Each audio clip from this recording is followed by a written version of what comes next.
कैसे हैं आप दोस्तों। आज मैं आपको बताने वाला हूं कि एक सांसद की सैलरी क्या होती है। पहली बात करते हैं, सांसद होता कौन है, जिसे बोलते हैं मेंबर ऑफ पार्लियामेंट। यानी कि जो पीएम के इलेक्शन होते हैं, यानी कि प्राइम मिनिस्टर के जो इलेक्शन होते हैं, उसमें चुने जाने वाले जो शख्स होते हैं उन्हीं को बोलते हैं क्या, सांसद, जो कि पार्लियामेंट में बैठते हैं। ठीक है, उनको बोलते हैं पार्लियामेंट, मेंबर ऑफ पार्लियामेंट। लेकिन अगर हम बात करें सीएम के चुनाव में जो चुने जाते हैं उनको बोलते हैं एमएलए, इनको बोलते हैं एमपी और इनको बोलते हैं एमएलए। ये होते हैं member of legislative assembly. Okay, member of legislative assembly, इसको बोलते हैं विधायक और इसको बोलते हैं सांसद। ठीक है, तो आज हम जो चर्चा करेंगे वो इस चीज़ पे करेंगे कि जो सांसद होता है उसकी सैलरी क्या होती है। ओके, तो चलिए शुरू करते हैं।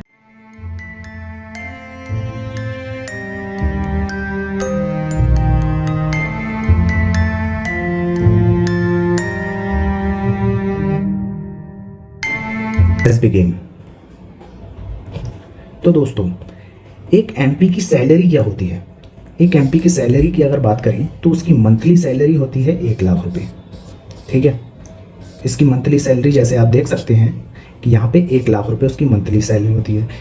2,000 रुपये डेली अलाउंस मिलते हैं। 2,000 रुपये डेली अलाउंस का मतलब यानी कि वो जब पार्लियामेंट में जाएगा और अपने हाजिरी देगा, कैसे, साइन करके, रजिस्टर में जब साइन करेगा तो उसको पर डे के हिसाब से 2,000 रुपये मिलेंगे। यानी जब जाएगा वो पार्लियामेंट में तो उसे 2,000 रुपये मिलेंगे। तो ये 2,000 रुपये पर डे के हिसाब से मिलते हैं। लेकिन जब नहीं जाएगा, यानी कि मान के चलो 30 दिन में से अगर वो 15 दिन गया तो 15 दिन का 2,000 रुपये मिलेगा, ना कि 30 दिन का। I hope you understand. तो आगे बढ़ते हैं। ये डेली अलाउंस हो गया। अब होता है कॉन्स्टिट्यूएंसी अलाउंस।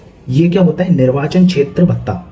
निर्वाचन क्षेत्र भत्ता क्या होता है कि यहाँ पे जो उसकी कॉन्स्टिट्यूएंसी है उसके लिए उसको भत्ता दिया जाता है।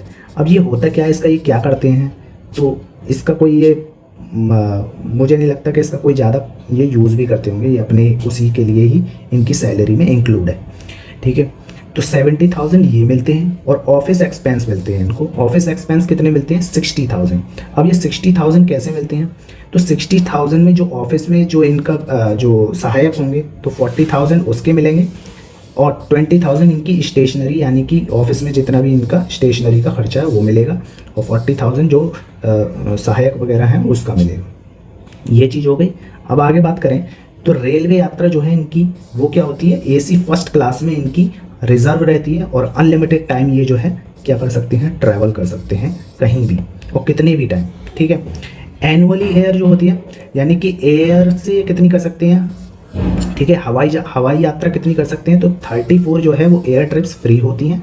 ठीक है, और 34 के बाद जो है इनको देना पड़ता है।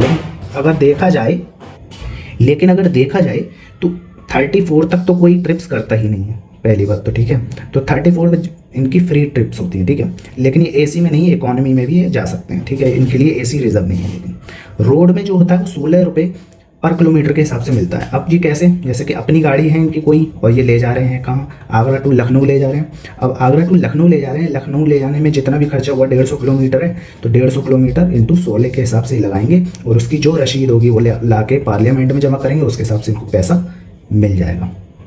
ओके, इतना मुझे लगता है आपको समझ में आया होगा। अब आगे बात करते हैं कि यहाँ पे इनको देखिए, खाने का जो होता है वो फ्री होता है, यानी कि ये कितना भी तो दोस्तों अभी हमने बात करी है पूरी डीए की, यानी कि पूरी इनकी सैलरी की, और फिर बात की ट्रैवल अलाउंस। अब इनके बात करते हैं एकोमोडेशन की। एकोमोडेशन में क्या होता है, ट्रांजिट होता है, ये एकदम फ्री होता है। ठीक है, इसमें रेगुलर है तो ये भी रेंटल फ्री है। तो ठीक है, यहाँ पे अब आते हैं क्या, टेलीफोन पे जो है 1.5 लाख लोकल कॉल्स ही कर सकते हैं, यानी कि टेलीफोन एकदम फ्री होता है। तो उसके लिए भी इनको कुछ भत्ता मिलता है, यानी कि अपनी मर्जी, अपना फ़ोन लगाते हैं या कोई भी ये लगवा लेते हैं, उससे जितना भी कॉल करते हैं तो उसके हिसाब से इनको रुपया मिल जाता है, यानी कि टोटल फ्री ही होता है एक तरीके से। इलेक्ट्रिसिटी अलाउंस, यानी कि 50,000 यूनिट तक ये खर्च कर सकते हैं बिजली, उसके बाद इनको बिल देना पड़ जाएगा। वाटर की बात करें तो 4000 किलो लीटर ये खर्च कर सकते हैं और उसके बाद इनको पैसा देना पड़ जाएगा। आगे बढ़ते हैं।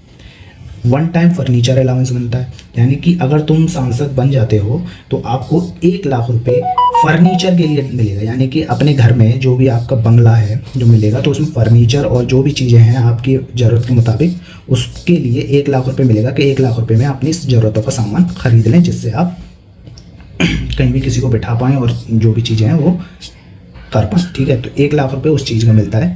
ठीक है, फर्नीचर मिलता है। तो आई होप इतनी चीज़ें आपको समझ में आई होंगी। चलो इसकी अब कुछ मज़ेदार बातें हम डिस्कस कर लेते हैं। ठीक है, तो दोस्तों यहाँ पे एक चीज़ आपको बताता हूँ कि जो पीएम की सैलरी है वो एक सांसद के ही बराबर है। ठीक है, लेकिन ये याद रखिएगा कि पीएम की सैलरी कहीं भी कॉन्स्टिट्यूशन में मेंशन नहीं है। पीएम को कितनी सैलरी मिलेगी, क्या मिलेगी, ये कॉन्स्टिट्यूशन में नहीं है। लेकिन अगर हम बोले प्रेसिडेंट, वाइस प्रेसिडेंट और जितने भी संवैधानिक पद हैं उनकी सैलरी को मेंशन किया गया है कॉन्स्टिट्यूशन में, लेकिन पीएम की सैलरी को जो है वो कॉन्स्टिट्यूशन में मेंशन नहीं किया गया। लेकिन अगर हम बात करें आर्टिकल 106 की, आर्टिकल 106 जो है वो ये बताता है कि अपनी जो एमपी है वो अपनी सैलरी को डिटरमाइन कर सकते हैं बाय जनरल बिल के द्वारा, यानी कि अगर कोई भी एमपी है बिल लेकर आते हैं, सबकी बहुमत मिल जाती है तो उसी हिसाब से जो है उनकी सैलरी डिटरमाइन कर सकते हैं। ठीक है, तो यहाँ पे एमपी जो है अपनी सैलरी को बढ़ा सकते हैं या घटा सकते हैं, ये उनकी इच्छा पर निर्भर है। ठीक है, अब इसमें हम कुछ एक मज़ेदार बातें और देखते हैं। ठीक है, तो दोस्तों वो मज़ेदार बात है क्या? दोस्तों जो पार्लियामेंट में सांसदों की संख्या है वो है 545। ओके, 545 में से जो 475 सांसद हैं वो है क्या, करोड़पति। जैसा कि आप देख सकते हैं इंडिया टुडे की ये आर्टिकल है, इंडिया टुडे की आर्टिकल ने ये छापा है कि 475 जो लोकसभा में जो चुने गए हैं मेंबर वो क्या है, करोड़पति हैं। ओके, तो इन करोड़पतियों को इतनी सुविधाएं दी जा रही है कि 50,000 यूनिट बिजली कर सकते हैं, 4000 किलो लीटर जो है ये अपना वाटर खर्च कर सकते हैं फ्री, ये सब चीज़ें मिलती हैं। तो ये 475 करोड़ कितना हो गया, लमसम जो है 90% जो एमपी हैं वो हमारे करोड़पति हैं। किसमें, मैम, पार्लियामेंट में।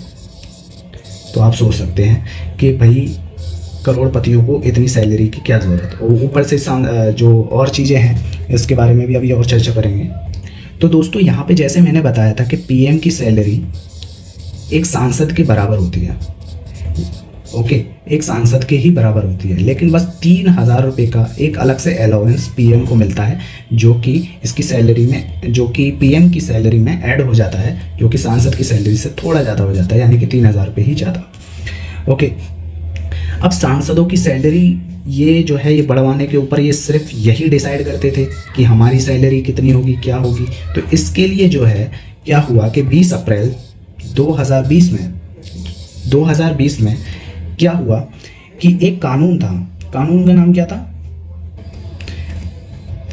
कानून का नाम था ये salary allowance and pension of member parliament amendment bill, यानी कि ये पहले 1954 में ये एक्ट बना था। अब 1954 में 2020 में इसको अमेंड किया गया और अमेंड करने के बाद कहा गया कि जो सांसद की सैलरी है वो कॉस्ट इन्फ्लेशन इंडेक्स के आधार पर बढ़ेगी, कॉस्ट इन्फ्लेशन इंडेक्स के आधार पर बढ़ेगी। अब ये होता क्या है, यानी कि रुपया जो है हमारा कितना मजबूत हुआ है और कितना कमज़ोर हुआ है उसके आधार पर जो है इनकी सैलरी डिसाइड होगी। जैसे मैं आपको एक एग्जांपल दूं कि मान के चलिए कि 100 रुपये के 2 आम अभी मिलते हैं। ठीक है, 2 आम मिलते हैं अभी, लेकिन यही पहले मान के चलिए कि अभी, ठीक है, अभी 100 रुपये के 2 आम मिलते हैं, फिर 5 साल बाद यही 100 रुपये का 1 आम मिलने लगेगा। तो ये हमारा क्या हुआ कि रुपया कमज़ोर हुआ। तो इसी के आधार पर क्या होगा कि इनकी सैलरी जो है वो डिसाइड की जाएगी कि कितनी बढ़ाई जाए। ये कब हुआ, 20 अप्रैल 2020 को अमेंड करके ये चीज़ लागू की गई। ओके, तो यहाँ पे ये चीज़ ध्यान देने वाली है। अब दोस्तों और मज़ेदार बात करते हैं कि कोई व्यक्ति है पहले विधायक रहा फिर बाद में सांसद बन गया, ठीक है, या पहले सांसद था फिर बाद में विधायक बन गया। तो यानी कि ये जब सांसद बना तो इसकी सैलरी तो ये पाएगा, लेकिन जो पहले विधायक था उसकी पेंशन और पाएगा। ओके, उसकी पेंशन और पाएगा। ऐसे ही सेम सिस्टम इसमें है। अब इनकी पेंशन कितनी होती है, तो लगभग 25,000 रुपये पर मंथ इनकी पेंशन होती है। अब इसका क्या तर्क हुआ कि अगर कोई व्यक्ति विधायक बन जाता है और विधायक अगर वो 2 दिन के लिए ही बनता है, मान के चलिए 2 दिन के लिए ही बनता है और वो उससे हट जाता है या रिजाइन दे देता है या सांसद बन जाता है या कुछ भी ऐसी कंडीशन होती है, तो वो 2 दिन के लिए ही बना है तो तब भी उसकी पेंशन जो है वो बंध जाएगी। ओके, तो ये देखिए कि आप ये चीज़ लागू है हमारे पार्लियामेंट मेंबर ऑफ पार्लियामेंट के लिए। ओके, आगे बढ़ते हैं। अब दोस्तों इतनी तो बात रहती है। अब इन सब चीज़ों की जो सैलरी मिला के है उनकी सैलरी हो जाती है 3,30,000 रुपये, जो है उनको पर मंथ के हिसाब से मिल जाते हैं। सारे अलाउंस, बेसिक सैलरी और जो सब कुछ भी है वो सारे मिला के 3,30,000 रुपये तक उनको मिल जाते हैं। अब बात आती है MP लेड, यानी कि जो एक मेंबर ऑफ पार्लियामेंट को है डेवलपमेंट के लिए कितना फंड मिलता है उसकी बात करते हैं। तो वो क्या होता है कि इनको पर एनम के हिसाब से 5 करोड़ रुपए अपने MP एरिया यानी कि कॉन्स्टिट्यूएंसी के लिए इनको रुपया मिलता है। कितना, 5 करोड़ हर साल, यानी कि 5 साल के लिए बनेंगे तो टोटल कितना हो जाएगा, 25 करोड़ रुपये इनको पूरे कार्यकाल में मिलता है। लेकिन दोस्तों ये क्या होता है कि 25 करोड़ का काम तो करते नहीं होंगे, ये तो आपको भी मालूम है। उसमें भी बचाते होंगे टेंडर वालों से मिलकर काम करवाते होंगे 12 करोड़ का और रख लेते होंगे खुद भी 12 करोड़। तो ये हैं हमारे देश के अमीर सांसद और इनको इतनी सैलरी और इतने फंड मिलते हैं कि बेचारे बहुत गरीब हैं जैसे। चलो तो आगे बढ़ते हैं, आगे इसकी और भी कहानी है तो उसके बारे में भी देखते हैं। अब दोस्तों जैसा कि आपने देखा कि PM की सैलरी कितनी है, सांसद की सैलरी कितनी है। अब बात करते हैं कि प्रेसिडेंट की सैलरी कितनी होगी, ठीक है, और जो चीफ जस्टिस ऑफ इंडिया हैं उनकी सैलरी क्या होगी, स्टेट गवर्नर की क्या होगी और मेंबर ऑफ पार्लियामेंट की कितनी होगी और एक CM की सैलरी कितनी होगी। तो जैसा कि हम यहाँ देख सकते हैं कि यहाँ पे आप देखिए कि रामनाथ कोविंद जो कि हमारे प्रेसिडेंट है, इनकी सैलरी जो होती है वो तकरीबन 5 लाख रुपये पर मंथ होती है। 5 लाख रुपये पर मंथ इनको सैलरी मिलती है।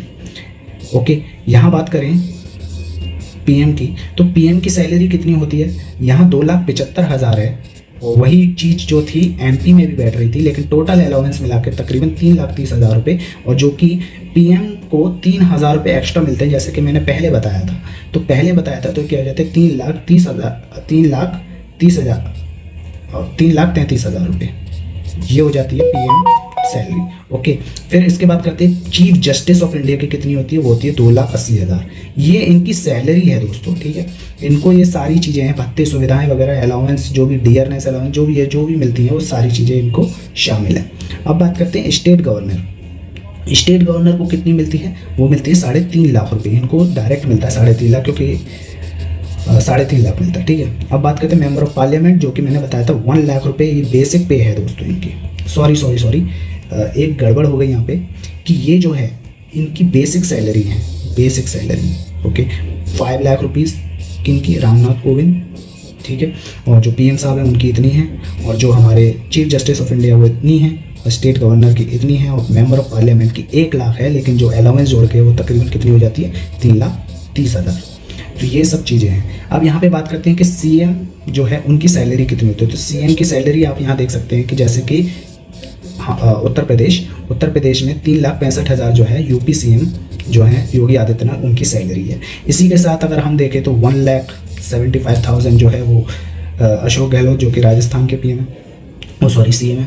तो यहाँ पे जो बिहार के हैं वो उनकी तो सबके लिखे हुए हैं, आप देख सकते हैं। लेकिन इसमें जो सबसे ज़्यादा है वो है तेलंगाना, यानी कि 4 लाख रुपये जो है इनकी सैलरी है। तेलंगाना के जो CM है उनकी सैलरी सबसे ज़्यादा है बाकियों के मुकाबले, ठीक है। आई होप आपको इतनी चीज़ें समझ में आई होंगी। ये सारी चीज़ें मैंने आपको एक्सप्लेन की है भाई, कोई भी ऐसा फॉर्ज नहीं किया है। आप ये देख सकते हैं कि जागरणजोश.com उनकी वेबसाइट से उठाया है ये सारे आर्टिकल और सारी चीज़ों को कंबाइन करके आपके सामने परोसता है। तो मेहनत लगती है दोस्तों ये सब करने में। तो दोस्तों अगर आपको ये मेहनत पसंद आई है तो यार प्लीज़ लाइक कर देना, सब्सक्राइब जरूर करना, और ऐसी वीडियो के लिए बनाते रहने के लिए यार मोटिवेट कर दीजिए। तो मोटिवेट कैसे मिलेगा, सब्सक्राइब करके। तो प्लीज़ कीजिएगा। Thank you very much and keep sharing, keep loving. तब तक के लिए सायोनारा एंड बाय।